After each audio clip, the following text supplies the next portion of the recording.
The whole point is to make new teachers who do fully understand these dynamics so that we can cause a chorus of resounding truth throughout the earth.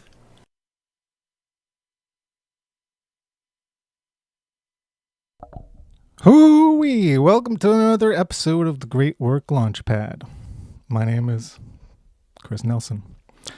My site is evolvedconsciousness.org, and today is March 11th, 2026.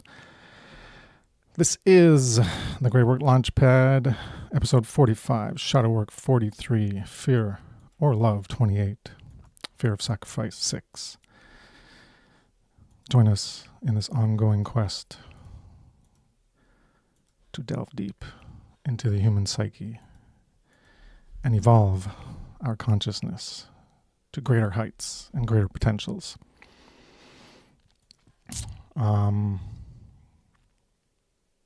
What's next? Right.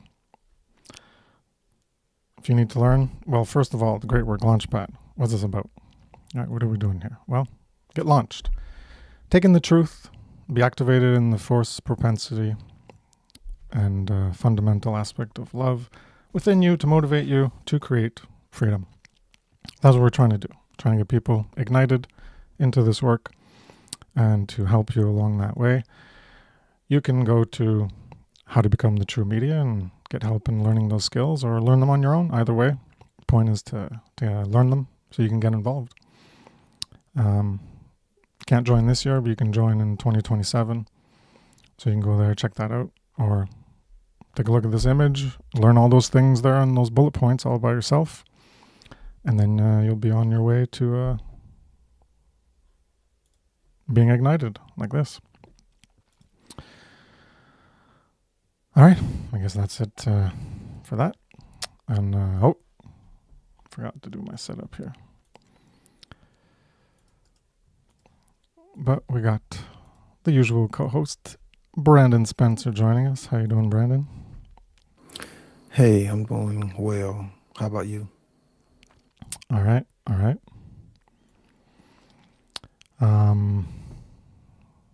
Where's my file? There we go. Yeah, so last week, I think it was titled Changing the Condition. But what did we talk about? Well, changing the condition, that's why I called it that. We started off talking about that and meeting the requirements of true freedom. Applying justice to injustices, serving that entropic force of love. Syntropic force of love and order and good and morality. And people focusing on the minutiae of effects, not really getting down to the causal factors. I harped on that in the previous episode too, about running from responsibility. And this one, well, my first thing I'll talk about is related to this choir, or this chorus of truth, and that's why I added one of the audios that I ended last episode with, I started with it, from Mark Passio, talking about, joining that, being part of creating a resounding chorus of truth to reverberate across the universe and change the frequency and change our reality, not in some woo-woo way, but based on our behaviors, because our behaviors come from what we think and want and desire to do. So gotta change those frequencies coming into us, take in quality truth, and then care about the quality truth, live it, act on it, teach it, rinse, repeat, snowball grows, and then we can get true freedom. So regarding this choir of truth, so I called the episode Silence in the Choir of Truth. So we're trying to create a more resounding chorus, make the choir larger, and it's a little too silent, relative. We look at 8 billion people, maybe somewhere around there on the planet, and how many are in the choir. And you can even look at, within the choir you got Some people focus on the effects, which is a lower level. It's necessary to get people to understand the problem. And then you got people really amplifying the truth from a root causal level. And those are fewer, but they have like a louder voice. But even all of us together, it's still very quiet because we don't have enough people. You can put the choir of truth beside everyone else in the world, and everyone else, what they're talking about is going to drown out whatever we're talking about because they're just so much more in numbers. So it's very silent here in this choir. We don't have a silent room to do our singing in, so we can't be heard very, very well. It's almost as if just our lips are moving and nothing's coming out. To everyone else, that's all they see is just a bunch of people talking nonsense, talking shit that I don't need to care about that. I don't need to pay any attention to that. So, people claim to understand freedom and rights and right from wrong and morality. So that could be people who are even doing some aspect of the great work, talking about a truth that can help to change consciousness towards the better. They can think they have these things understood. And certainly a lot of people in the regular world would think that they know and understand what freedom is and what rights are, what right from wrong is, what morality is. I know you could even have some that are moral relativists or solipsistic and would deny these things are even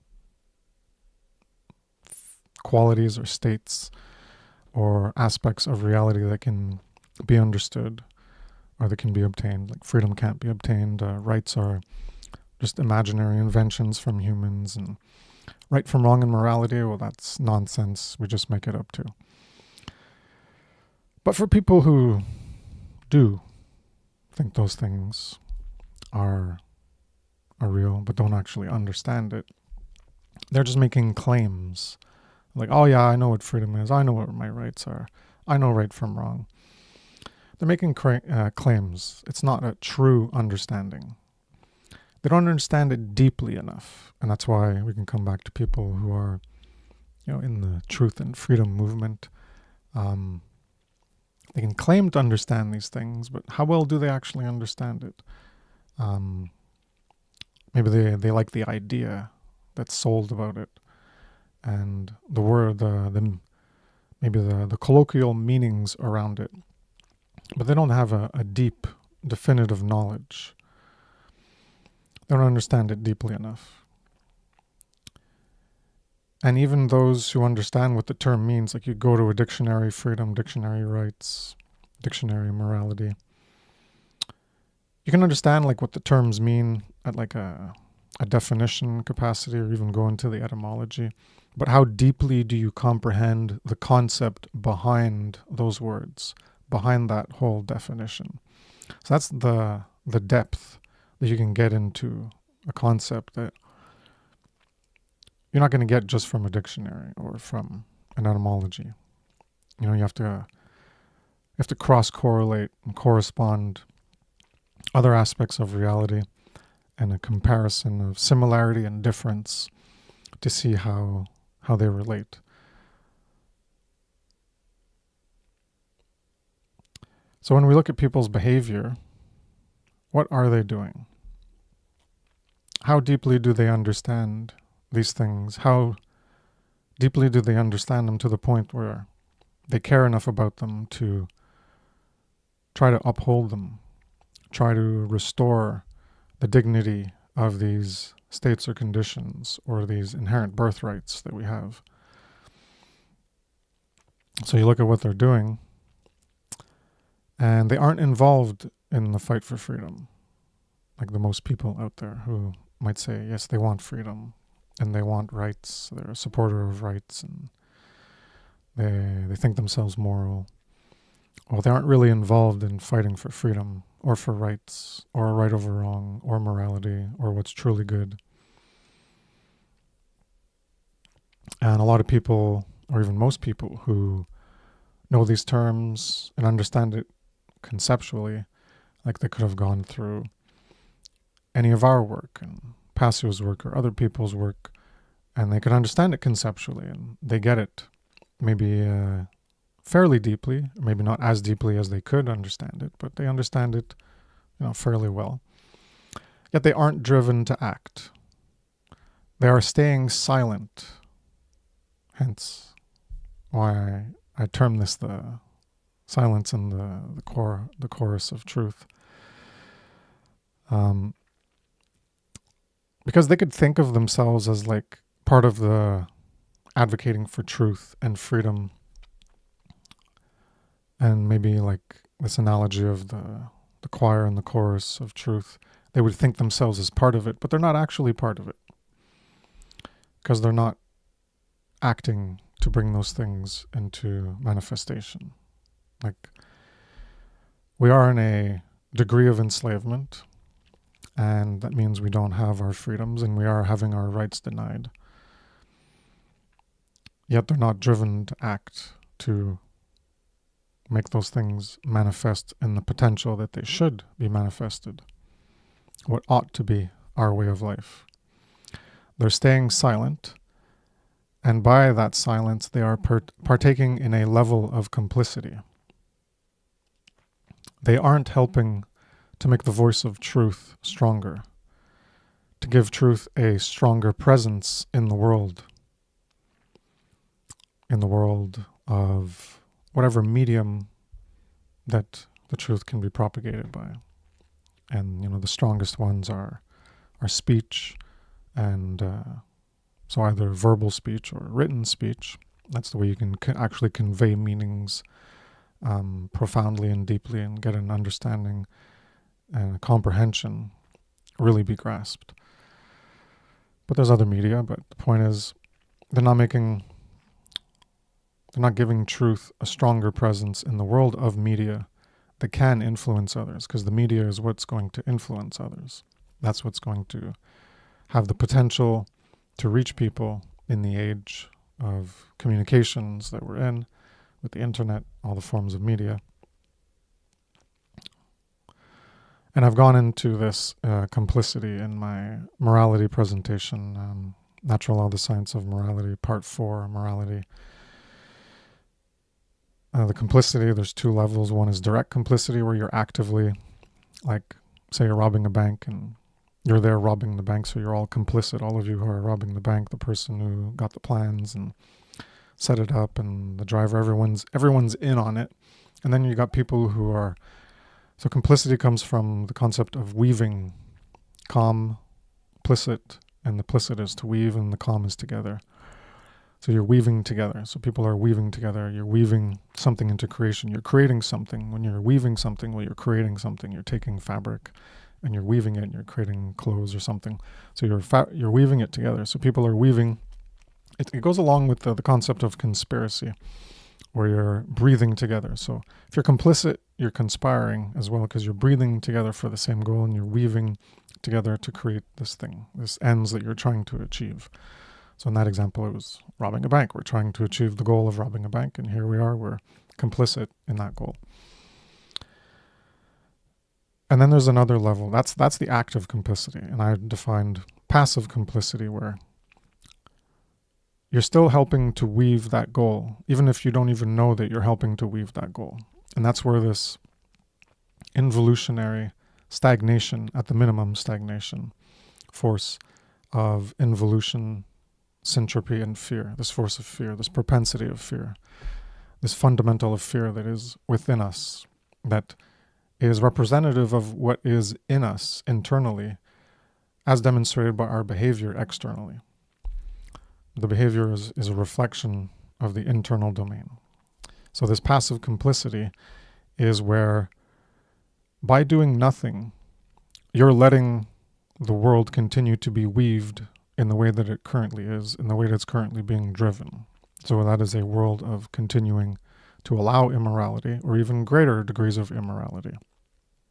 And that's the passive complicity, where by your silence, you're in that passive level of complicity, and you're not helping to give truth a stronger presence to combat the falsity. You're not trying to end evil, to end immorality, to end our enslavement. So this silence is cowardice. Being silent is cowardice. Hence, again, playing into that force of fear. You have not developed the courage because you have not cared enough. Because that care is what will get you to the courage to overcome it. And what's interesting about courage is etymologically it's tied to core. Because what's at the core of us, this is why the heart is looked at as like the seat of the soul and all this, because you look at the center of something and that's where you're going to say the essence is. So when you look at a human being, the heart is at the core, almost, pretty much in the center, left to right and top to down. It's a little bit more up, but it's in the center. So that's why there's this idea, not that it necessarily is that, but it's a symbolic correspondence of the way the human anatomy is constructed and what's at the core. And that's the core is where you get in French car, and car is heart. So the core is the heart. And also courage, courage, le car, it's the same root. So courage comes from care. You need care to develop the courage. And care, what are we talking about? For, what is this, 26 now I said? The 26th fear or love talk? Well, that's what we're talking about, is trying to awaken the care. That's what the heart is. That's what the fire is in that spaceship of doing the great work. Is that's the care that is going to ignite you. And you can have, yes, righteous anger that can help, but you have to care. That's why you're going to have righteous anger, is you're going to care about the injustice, and then you're going to try to be a part of justice. And that's that true care. That's that agape love, this force within you. When your behavior is expressing that expression of behavior is a reflection of that internal state of true care, of agape love, this higher love, this care beyond just yourself and what you can get for you out of your own life until you die.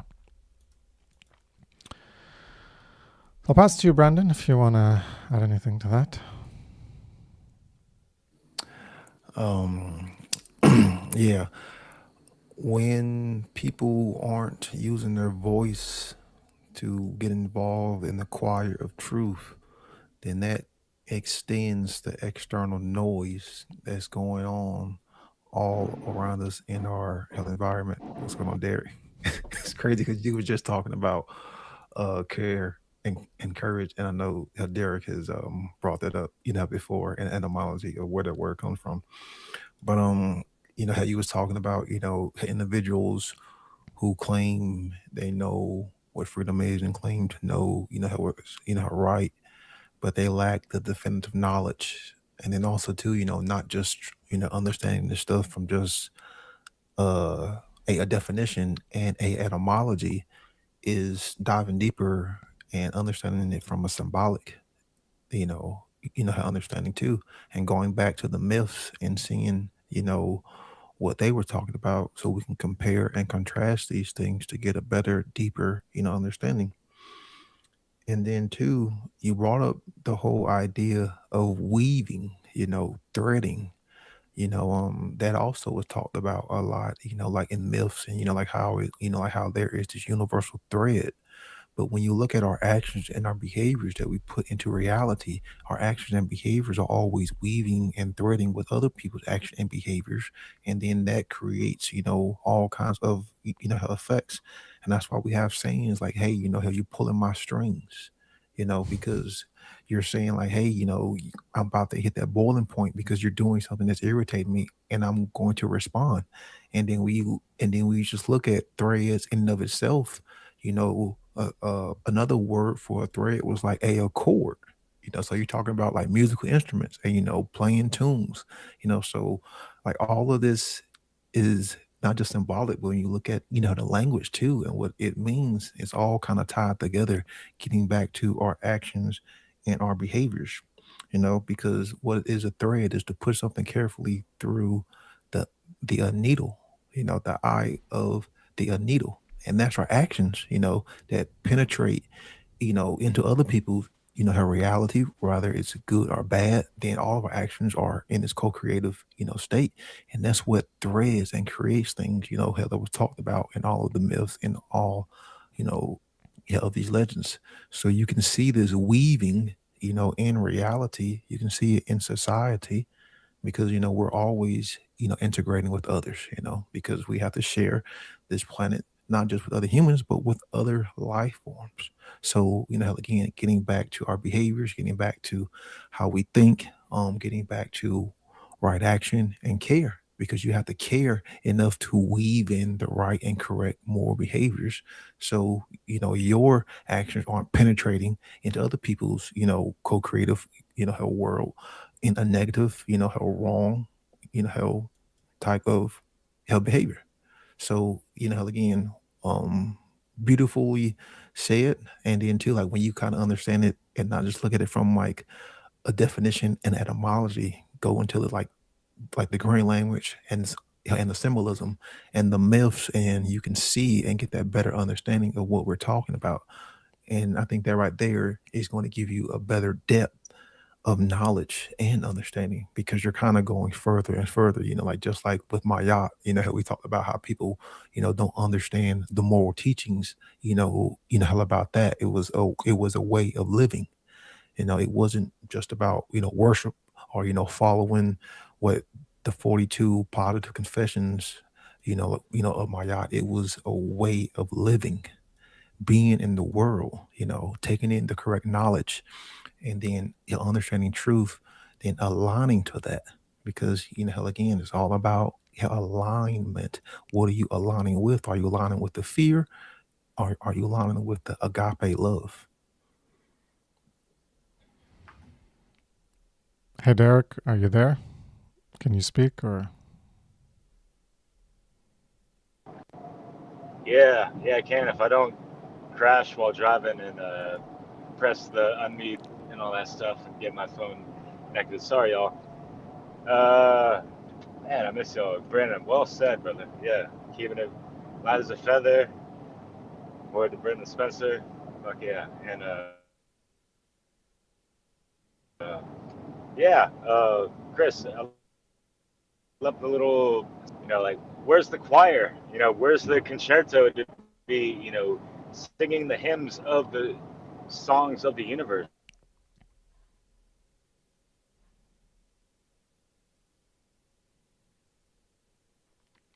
Looks like we lost him. Yeah. Not too reliable driving, yeah, and trying to keep that Wi-Fi signal alive there. Yeah. Wireless. Oh, well. Well, it's good to have him pop in for a bit. I guess he's on the West Coast because it was very sunny there. Yeah. Not in France because it'd be pitch black there right now. Yeah. He is France in his light. Oh, he's back. Oh, shit. Did I cut out for a second? Yeah, like 15 seconds, something like that there. You were talking, you made comments on the choir. Yeah. And just how the funnel conference was, a glimpse of that. If we can get more people in unison, and yeah, Chris, you weren't there this time around, yet you're still part of that funnel family. You were there last time, to inspire true care towards action, right? And so, what is action? Yeah, it's first and foremost, we're speaking before we're going to be doing physical action, reaction, response, whatever. Especially if one's like a warrior and they're going to use their mental sword before drawing their physical sword, or whatever means of self-defense weapons that are available in one's arsenal at the time, right? So yeah, just to finish off and pass it back to you, Chris. I don't know if you saw my presentation, but it harkens into the whole sound, song, frequency, manifestation, creation. Are we singing in accordance of the proper songs of the universe, as Brendan was saying and alluding to, right? So, yeah, I just love how Lord of the Rings just, brings about many things that can correspond and relate to, and we can apply with. And I'm not going to say allegory because Tolkien wasn't a fan, but you know the deal, my man. But yeah.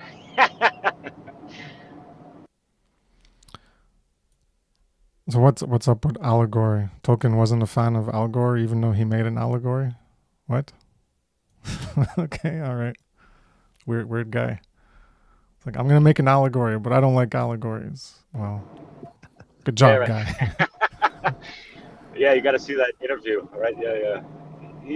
I mean, like applicability in allegory is kind of like the same breath. If one is going to be seeing something for way beyond the entertainment value of the intention of some of these stories and all this stuff, and I said it, in a live stream before, that it's almost unavoidable to not have allegories to something so profound as the legendarian of Tolkien. Yeah, that's all I want to say. But yeah, thanks, brother.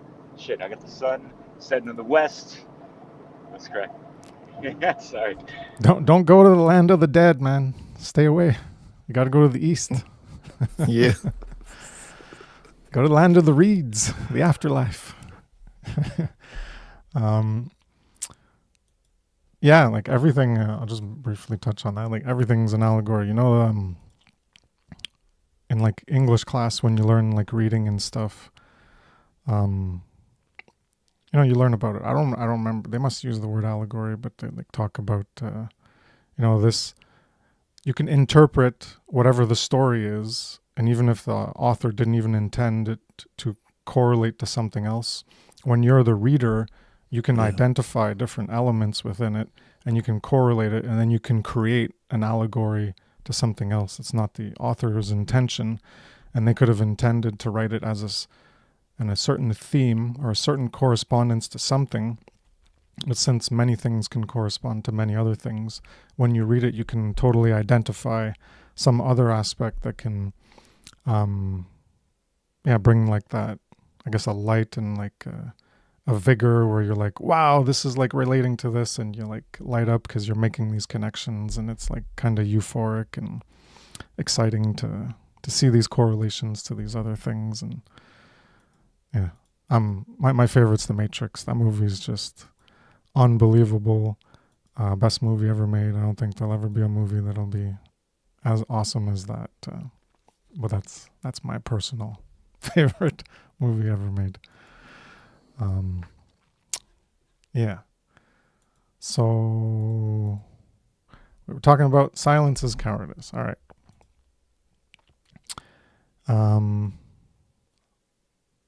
So regarding being silent and not being activated in influencing others, you can put some time of your life to be involved in that effort in some way.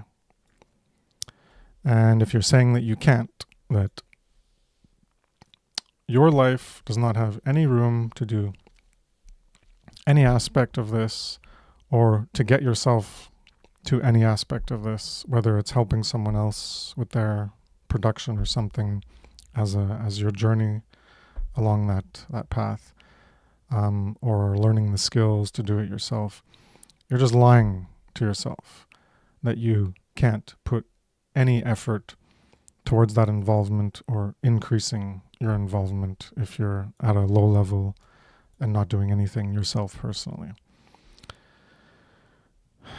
If you're asked the question, what are you doing to restore freedom? That's how I would phrase it, to restore. Or you could say, what are you doing to create true freedom? And if your answer to that is silence, crickets, the proverbial crickets. I can't do the cricket sound there, but the cricket sound. So if it's silence and that's all you got to say, or you're trying to find something to say where you got nothing, then you aren't doing anything. And you have to be honest with yourself and realize that that isn't good enough. To be doing nothing about it isn't good enough, because you can involve yourself in some capacity. Everyone's got lives. Everyone's busy with whatever they're doing. but you can take some time to invest in something to get you along there. So one of the the first part is you got to have the knowledge. If you don't have the knowledge, well, how are you going to teach about it? How are you going to talk about it? How are you going to do anything to advance this understanding in other people? So you have to gain the knowledge. So this is what I've talked about before. You put all of Mark Passio's podcasts on your phone and you put it in a playlist. And every time you go do something, you go up to the bathroom. You take your phone with you, you press play. And then you come back to whatever you're doing, you press pause. Oh, I'm going to go to the kitchen to make food. Press play. And when you're done, press pause. And do whatever you were doing that requires more of your attention. You go in the shower. You bring it with you, you press play. And then when you're done, you press pause. So if you do that just in a day, you could at least get through, like I'm saying, a half hour, probably an hour of content. And then over the year, you could probably get through all the podcasts. Just make me seem like, maybe I shouldn't say it. I'm on my 9th round of Passio's content. I've gone through it 9 times. I'm on my 9th time. Because that's what I do. I get up, I play it, I come back. So obviously I get less out of it than the previous times and all the first few times. But every now and then I'm like, it triggers something and I correspond it to something else. And I'm like, yeah, here's a new insight I have. And then I write it down and it helps in my content for my presentations that I'm working on, like now, the Law of Freedom or whatever. It's a note for the future on something else to talk about. And that's how, we've talked about it before, that this is how you can get better at getting involved in actually doing the great work, is you have to take these notes. Not everyone is like a supercomputer with memory, like I think Mark Passio is. He has like a really good recall. I'm not as good as that, and I'm sure most of us here are not. And we take notes. We write things down, because that's how you're going to remember things, is you write things down, and then you can remember what you wrote down. And don't think that you don't need to write it down, because trust me, you do. Because then you're going to be like, sometimes I'm like, oh yeah, I got to write this down. And then I forget, because I'm like doing something with my kids. And then I'm like, later that day or the next day, I'm like, shit, what was that thing that I was like, I needed to write down? And now I don't even remember what it is. And so you got to write them down, because you're probably not going to remember. You might be able to remember, but that's like a roulette of take your chance with it. So you got to write it down. And this is why you can take some time to get started, even if you're like, oh shit, I don't know enough. How am I ever, I know I want to be part of creating true freedom on earth. I want to be part of restoring true freedom on this planet, and ending evil, ending slavery, ending immorality. Oh, I can't get there. How am I going to do that if I don't even know what to say? So you got learning to do. That's part of the shadow work, is that knowledge you got to take in so you can work on yourself. And that's one way to do it, is every time you have time that's not requiring your focus and your attention on something that you have to do, you can put that on. And it can be anyone's content. I'm just saying Mark Passio because that's what I've found is the most valuable out of all the content, amalgamated, aggregated into one place by one person talking about it. So you can put someone's content and learn from it and just go like that. And you can get a half hour each day. That's 3.5 hours a week. We're saying very conservatively, you could probably do more than just a half hour.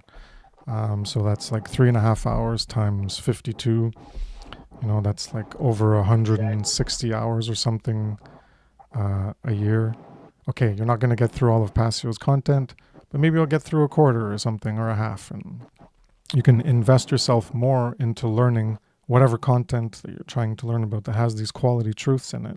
And then you can take that in, and then you'll be able to put it back out. But if you don't take it in first, or if you're just going to try to figure out the mysteries of the universe and all these eternal truths on your own, well, Maybe you can. Good luck. It would probably take you several lifetimes. That's why we're built upon the lifetimes.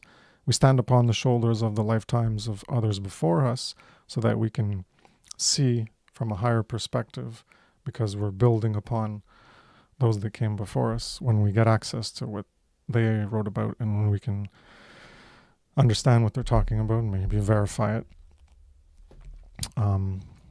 So you can stop lying to yourself about not being able to do anything or even to start, because probably anyone who hasn't started probably does need to take in more to understand it better. And that's one of the ways you can just start even half-assed. Is the best way to learn is to teach, because that's when you're going to force yourself to go into something more deeply, force yourself to try to explain it, and you're going to see your own limitations and your own failures of knowledge, and you're going to see how you were lacking understanding of things, even though you thought you understood it. You're like, oh yeah, I understand this, and then you're going to try to talk about it, and you're like, oh shit, I don't really understand this at all. Okay, let me dive deeper and write about it. You can write essays or talk about the subject, and that'll get you to understand it more. So when you're not doing anything, and that's not good enough, there's an internal contradiction, opposition between what you know and understand is true about what needs to be done versus what you're actually doing. So you could have a bunch of people, Passio's raged at them in the past 2 years of his podcast, where it's people who go through his material and they keep coming back and they're not putting anything out. And they've heard all of his stuff. They probably understand, what's true about what needs to be done, the requirements to create true freedom, is moral education. They understand it probably. Maybe some of them are stubborn and refuse it, and they're just there for the kicks and entertainment and infotainment. But some of them do understand it. But what are they doing? So there's this contradiction. Their internal consciousness, they're not in unity consciousness, because their thoughts, their emotions, and their actions are not in congruence. They're not integrated. They're in opposition and contradiction, because they know something to be true and they can care about it, or to a large enough extent, but not enough to activate them, to join them in that triumvirate, that trinity, where they are going to actually fulfill those requirements. They're going to do something where they know what they need to do, and then they're going to actually do it. So a lot of people are stuck in not actually doing it, even though they know. So that's that contradiction, that opposition, that satanic state within them. That's the ego, Satanism as egotism. And that's where they're holding themselves back because of these limiting fear factors, this force of fear, this aspect of fear within them that's keeping them from going forward, from getting activated. Because Shaitan, Satan, is the opposer, and it's the opposer within. And they have that force within, which is still holding them back, even though they know what they need to do, and they care about it to a certain extent, but they don't care about it enough. And that, if they can grow that care and develop more care about it, that can overcome their ego, their attachment to something, or this limiting belief, this fear factor that's holding them back. Pass it back to you, Brandon. Damn, man, you've listened to Hapassio's podcast 9 times. I'm on my ninth time. Yeah. I don't think anyone else has done that. Nah. I may hold the record for seeing his natural law seminar, because I think I'm at like 25 times. No, but I haven't done that. No. Yeah, the podcast. Yeah, that's even longer. I mean, that's a harder feat, because that's hundreds and hundreds and hundreds of hours. But yeah, that's how how I started, is taking in the information. Like once I realized, like damn, Passio is saying some shit that I haven't heard from anybody else. I knew it was the most quality, or I should say quality, is the most dankest, highest quality of knowledge I had ever came across. literally just straight like the dankest as a knowledge, and you know what that word means. But yeah, I started to download those podcasts, put them on my phone. When I was in the kitchen, I would have them playing. When I was freaking in the shower, freaking on the toilet, freaking had that shit playing. When I was going to work, I had that shit playing. Hell, when I was on break between games in the umpire room, had that shit blasting in the umpire room. So yeah, because I wanted to take in that knowledge. So that's how individuals can learn and take in that quality truth. Because like you say, you're never ever going to get to that last step of teaching, of being that more educator, of using your voice, if you don't have the knowledge. So at bare minimum, that's something that they can do. I mean, because you can do that freaking each day. And some of his and some of his podcasts in earlier stages were only like 1 hour, some like 2 hours. But you can do one podcast a day. How that can be easily done. You know what? No one is that busy where they can't listen to a podcast within a day. Because most people just bullshit. You have to go to the kitchen, fix your food. Freaking downtime. Like, hey, you can find 1 hour. You can sacrifice sleep. But yeah, that's how you can start to take in that knowledge. And that's just the basic, health first steps. And, even the individuals who are not actively out there teaching, you know, funnel just pass. You can reach out to organizers, hey, can I create slides? Hey, can I create ads, hey, can I create some B-roll, create something, hey, how can I help, how can I promote? There's so many things you can do, hell, if you are financially gifted, hell, you can donate. How many people say, hey, I might not be ready to be a teacher, but I will help assist those who are teaching, because there is a level of technology that has to be paid for to do this to a certain degree. You don't have to get the most expensive stuff, but at least you can assist. And there's many things you can do help behind the scenes, that can help you build that confidence, to help you start off in a baby steps so you can start to grow. So then maybe after hell, a couple of months, hell, maybe after 1 year, how you can start to help be that teacher, because you're still taking in that knowledge. And then too, you can learn something in that process and grow on the individual level. But that's still something that is assisting and helping, as far as, you know, trying to use, how your voice as that stepping stone, because some people aren't going to be able to just, start doing it. Well, start off small, like we all say, you don't have to take that big giant leap. You can start off small, then, and, keep growing, growing, growing, growing. And then with time, then you can start to, teach and do it in whatever way, shape, form, that you want. But damn, yeah, 9 times, man, yeah. Hell, I need to go back and listen to his podcast for a third time. He'll probably do that soon.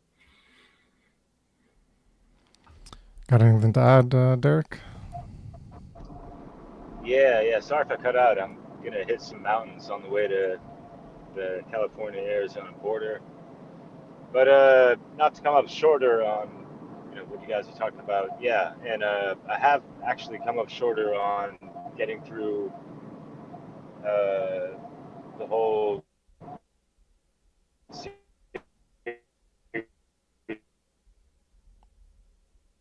of podcasts that Mark has. Um, but what I wanted to helps me. I guess the mountains. You're right there. Yeah, the mountains. Yeah, the mountains got a little bit closer than he. Yeah, they were a little closer than he thought. Yeah. All right. Well,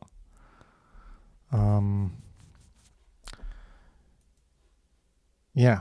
So even after you take in that knowledge, we're talking about, I was saying bare minimum a half hour a day, but with all the things you do, if you drive to work, there's like easily another half hour. You can up it to an hour, and that's not even You're not even trying to like dedicate time to it. And after you take it all in, then you can take whatever time and like try to formalize it yourself and put it out somewhere, make a blog, just try to get into it in some way. And hey, Derek, you want to try again? We'll see if you cut out. I'll give you another chance there. Yeah, I suppose. I'm really sorry, and honestly, I was, when I realized I got cut off, what I was saying, like the best way to view content is from your computers, and I take screenshots a lot of the time, like especially like if you're doing stuff and you can't like take the time to like write notes or whatever, especially like if you're cooking or whatever. Take screenshots, revisit them, and get the notes or whatever sound samples you're looking to do, like you did for this intro, which is cool. And yeah, so in regards to the topic of discussion under your title, like I feel like what really helps me and what I've realized in reflection of pre-awakened state really was that one really needs to speak from the heart to let the soul be free. And when you're really, activated in that alignment with that sound song frequency, which could be considered, the manifestation creation or the word in regards to cosmic law, just like the codes of creation.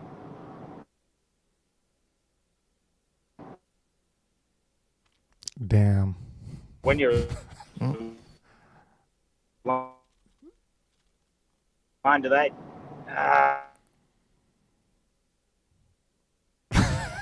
it sucks. It's so amazing what you can do and what you can find with.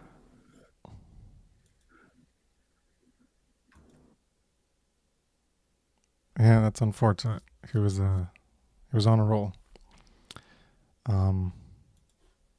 Literally and figuratively on the roll. Rolling in the car and rolling with the words. As I'll continue with where I was at. So we got all these excuses that people make for not aligning their actions with what they say they want, or what they know is right, and what they care about, wanting to have manifest in the world. And why is that? So there's plenty of things they're doing in their daily life that they're doing it. And they're doing it because they want something. So there's things that they want, and they care about the things that they want. And then they're acting in alignment to try to get the things that they want. So why are they not doing that for the things that they know is right? The things that are related to restoring true freedom, to actually being free, to getting rid of our enslavement by everyone becoming more moral, because that's the only way it's going to happen.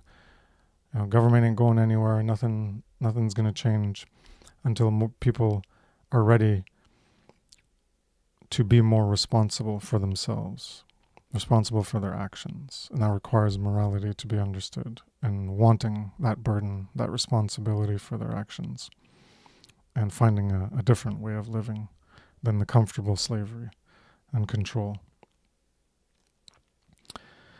So the reason they make up these excuses and they're not doing it, they're not acting in what they know is right, but they're acting in other ways for other things they care about, but they just don't care about what's right enough. The rightness, the goodness, the morality, the truth of creating a more moral world. That is because they are selfish. That's what it comes down to. Hence, talking about the opposer, Satan within, it's because they are selfish. That's what Satanism is at a base level. It's egotism. And it's different levels of egotism. We've talked about them before. The base level is just, it's all about you, your survival, my truth, my survival, my freedom. It's all about you. And then from there, you get moral relativism. Everything's relative. If it's good for you, it's bad for someone else, then it's fine. You're going to take it. You're going to try to climb those rungs of society social hierarchy, corporate hierarchy, whatever, dog eat dog, survival of the fittest nonsense, law of the jungle nonsense, and then that'll get you to social Darwinism I mentioned, and then eugenics. So this egotism is the selfishness that's within. This is this force of fear, this propensity of fear, this involutionary force that's keeping things entropic and chaotic as opposed to unfurling and evolving. It's keeping things held down. Fear is the restriction of consciousness, restricting us, restricting our potentials.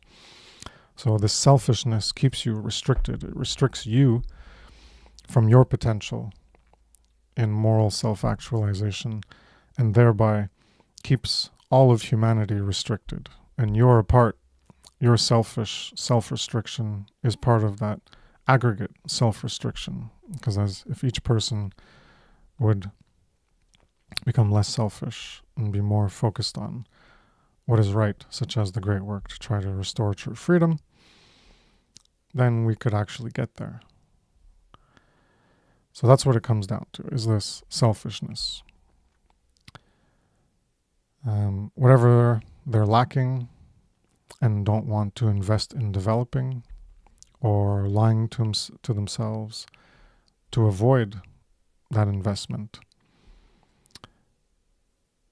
they don't want to add more shit to their life. They don't want to add more shit to their plate, because it's all the things that they want to do for themselves. My life, my truth, my freedom, my survival. Short-term gains, and they're not looking at the bigger picture. They're not looking at the long-term gains beyond just for themselves, for everyone. So they're just keeping, that's that restriction of consciousness. See, it applies this, in this capacity to this satanic, egoic, fear, syntropic, entropic, involutionary force. This propensity within them is a restriction of their consciousness, and it's also restricting what they can see and what they can benefit from, because they're just looking at it as closely to themselves as it relates to themselves, as opposed to evolving and expanding that care and compassion outwards. They want to live their lives without adding anything else to it. So they're like, well, I get up and I do this, and then I do this, and then I do this, and then I do this, and then it's supper, and then I do this, and then I do this, and then I go to bed, and well, I don't have time to add anything else to my plate. My plate's full. I got my 2 hours of whatever TV, or used to be called TV, now it's like Netflix or streaming or whatever people want to refer to it as, and they're like, well, that's my downtime, and I'm not sacrificing that. That's my my escape from the rat race, from the stress of the prison planet, of the control system, of the way we currently are choosing to live our lives. So they don't want to add anything to it. So they're going to choose a delusional coping mechanism of escapism, as opposed to the real escape. The real way out is getting to the point where you can actually do moral education, or those peripherals, as I refer to them, like the shadow work, getting people to understand these aspects, the self-knowledge within themselves. And this is what people need to work on, is not being so selfish about, oh, well, I want this thing for me now, my bullshit escape, and they're not looking at the real escape, the real way out. And as we've talked about before, because a lot of the realization is like, oh yeah, well, I'm not even going to be able to escape in the true way anyways in my lifetime. That's something that can happen if I get involved. It's not going to be in my lifetime. It'll be like down the line, it'll be someone else who will benefit from it, but I won't benefit from it. So since I'm not going to benefit from it, and since I'm a selfish fucking prick that only cares about myself and my life and what I can get out of it, or what I can get for my children or those around me, then I'm not going to care about that future vision, that vision of humanity and where humanity can go and the potential humanity has. You're going to restrict yourself to yourself and your surroundings and limit yourself in that capacity. This is the force of fear that you're stuck in. And again, it's not fight, flight, or freeze fear. It's this force, this propensity that locks you in a modality of being that is preventing you from advancing the forward progress of humanity towards a more moral species. That's that fear. That's that entropic involution, restricting that potential. So people do not want to sacrifice the time that they are putting on other things. That plate is full. They have their time for the shit that they don't want to do but got to do to get the thing they want, which is money, that other god they have in their life. So they want to get the money, so they're going to do the job that they don't like or something. And then they got the other stuff. They got their bullshit escapism, downtime, and they're not willing to get involved in something more meaningful, to have a higher purpose in their life, more meaning in their life, because they're stuck on this fear and this fear of sacrifice. Pass it to you, Brandon. Are these individuals Nazis, or can they just not see, or are they, Yes. or are they not at sea? They're not in the universal flow of creation with this not flown satanic in the current. mindset.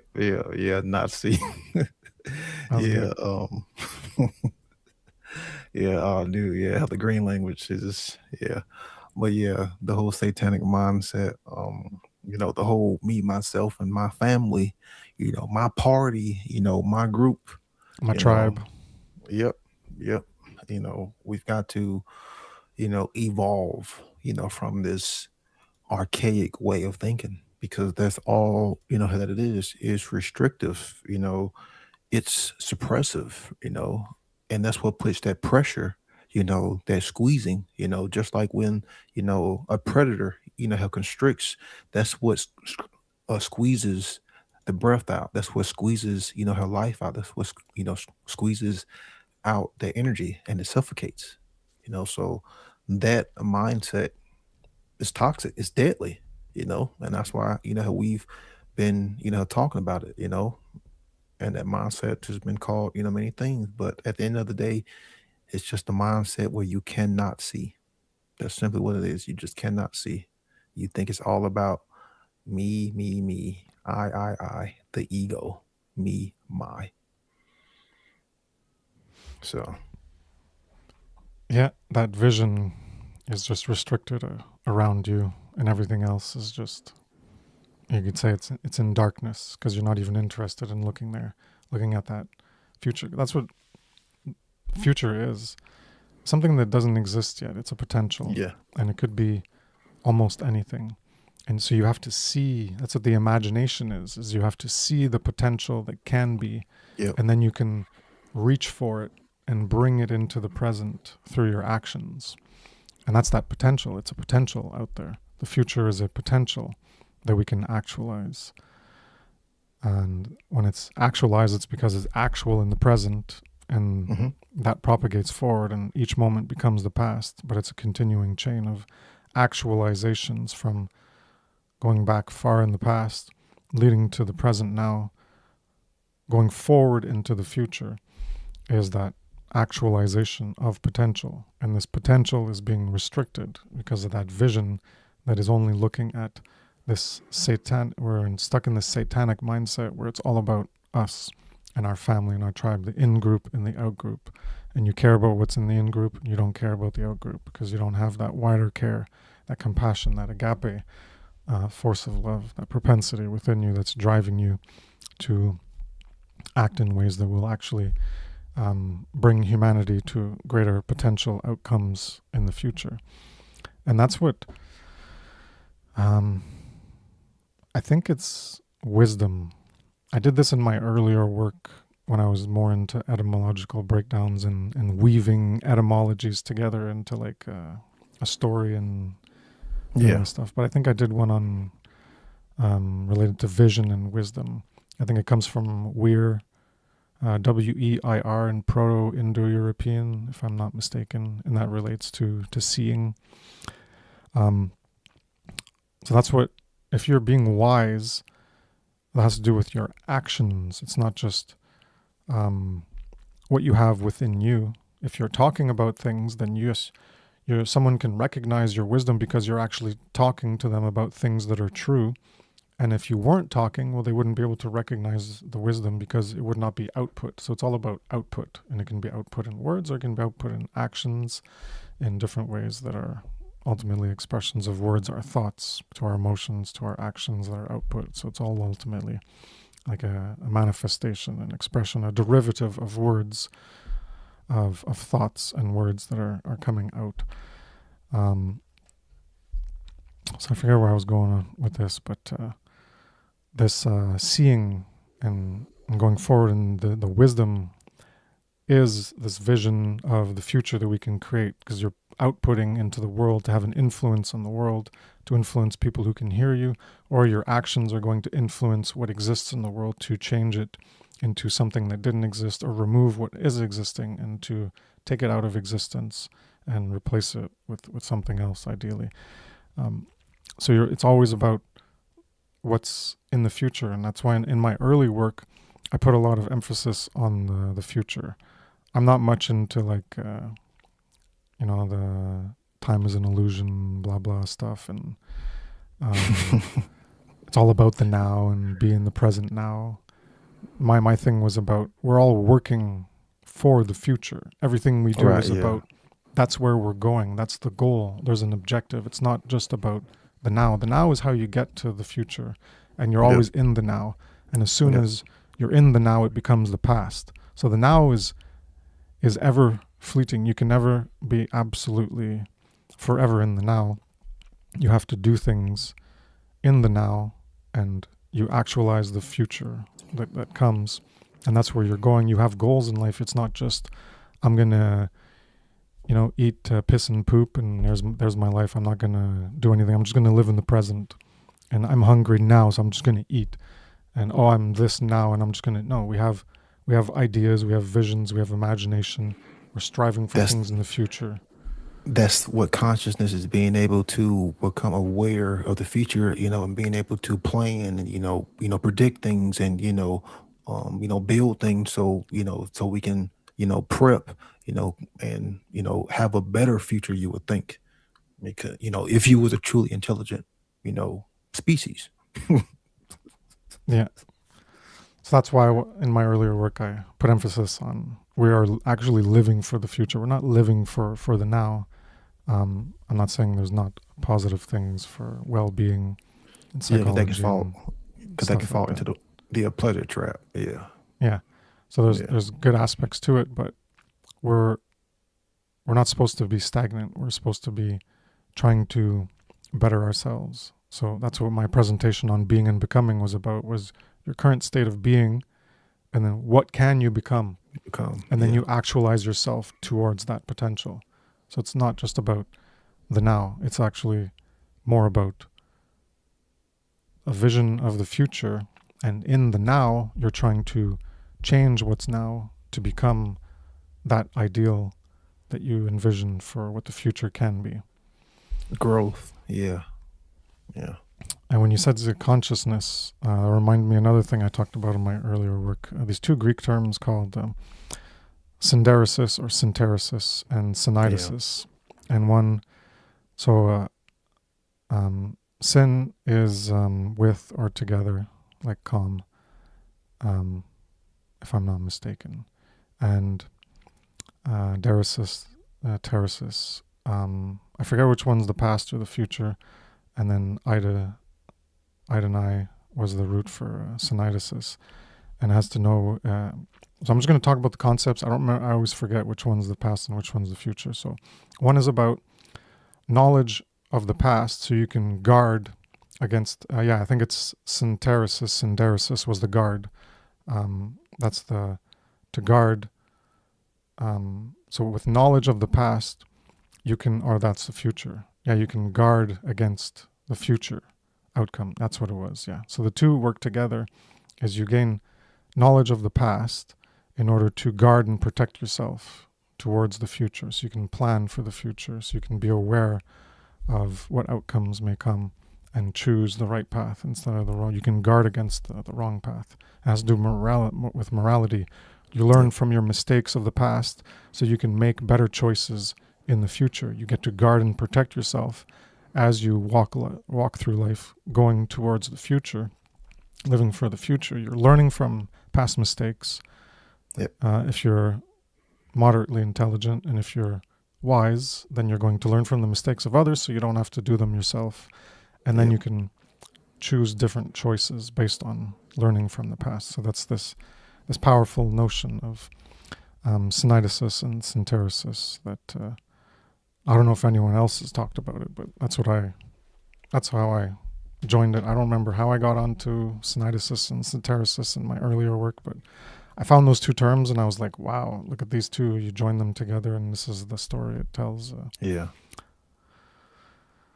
because, I mean, you ask anybody, like, hey, man, on an individual level, if you're doing the same things over and over and you're not learning from no mistakes, is that true intelligence? I think most people like, no, that's a fucking dumbass. That's a fool. So then, okay, like, apply that to what humanity's doing. We're still doing the same mistakes fucking over and over and we're not learning from them. Well, then there's no growth and that means we're a fool. But yeah, exactly. That makes you a fool. Yeah. All right. So I'm going to end it there. And thank you for coming by, Brendan, as usual. Thanks for everyone for tuning in. And I'll end in, as I say, the immortal words of Mark Passio. And I found another clip related to the great work, which this one's more inspiring than inspiring combined with scathing to get you, give you a kick in the ass. This one's more of the inspiring without the kick in the ass part. Yeah, vitriolic. It's less vitriolic. It's inspiring. We'll say that. So I'll play the other three and then I'll play the last one and we can comment on it. So here we go. How about trying to get out there and do the actual great work so this world isn't such a fucking hellhole, huh? How about getting involved in the effort to free every fucking body because we're fucking enslaved, loser? The whole point is to make new teachers who do fully understand these dynamics so that we can cause a chorus of resounding truth throughout the earth.